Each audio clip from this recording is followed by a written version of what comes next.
আজকে আমরা যে বিষয় নিয়ে আলোচনা করব সেটা হচ্ছে পিএসসি ক্লার্কশিপ 2024 এর কাট অফ কেমন যেতে পারে, এবং তার সাথে যে বিষয় নিয়ে আলোচনা করব সেটা হচ্ছে পিএসসি ক্লার্কশিপ যেটা প্রিলিমিনারি এক্সাম হয়েছে তার রেজাল্ট কবে হতে পারে।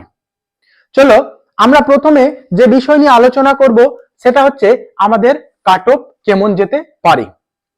তো কাট অফ সম্পূর্ণরূপে ডিপেন্ড করে ভ্যাকেন্সির উপরে। তো আমাদের ভ্যাকেন্সি যেটা বিভিন্ন সূত্র মারফত খবর বা বিভিন্ন আমরা সংবাদপত্রের মাধ্যমে জানতে পেরেছি যে ভ্যাকেন্সি 7,000 প্লাস আছে। যদি আমাদের 7,000 প্লাস ভ্যাকেন্সি হয় সেক্ষেত্রে আমাদের কাট অফ কেমন হবে। তো তার আগে আমরা জেনে নিই 2019 সালে যেটা আমাদের ক্লার্কশিপ হয়েছিল তার কাট অফ কেমন হয়েছিল।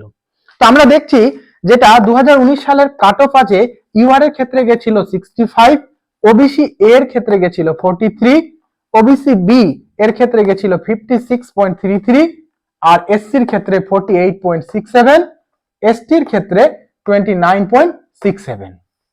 এবার যেটা আমাদের মূল আলোচনার বিষয় সেটা হচ্ছে যে আমাদের কাট অফ 2024 সেটা কেমন যেতে পারে। তো প্রথমে যেটা দেখছি আমরা সেটা হচ্ছে ইউআর অর্থাৎ জেনারেল।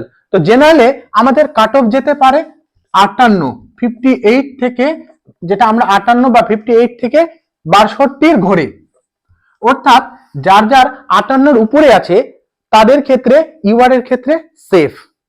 এবার হচ্ছে আমাদের ওবিসি এর ক্ষেত্রে আমরা বলতে পারি সেটা হচ্ছে আমাদের 44 থেকে শুরু করে 49 ঘরে, অর্থাৎ ওবিসি এতে যারা 44 উপরে বা 44 বা 44, 45, 46 বা 49 যাই আছো না কেন, 44 উপরে থাকলেই তুমি মেন্সের জন্য প্রিপারেশন নিতে পারো।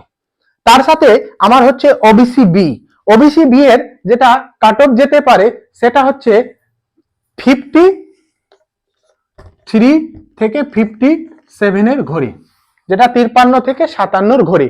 আর এসসির ক্ষেত্রে যেটা যেতে পারে সেটা হচ্ছে আমাদের 45 থেকে 51 ঘরে, আর এসটির ক্ষেত্রে সেটা হচ্ছে আমাদের 26 থেকে 32 ঘরে।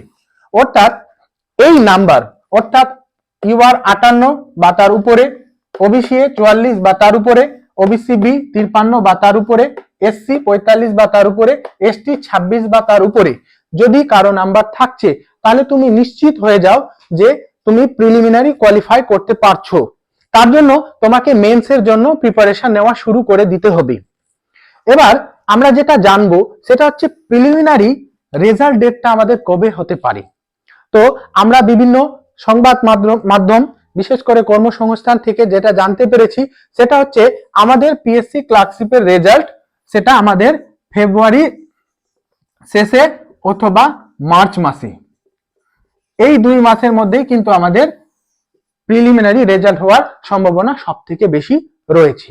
তো যারা যারা মেন্সের জন্য তৈরি করতে চাইছো এখন থেকে শুরু করে দাও, কেননা সময় আর বেশি নাই।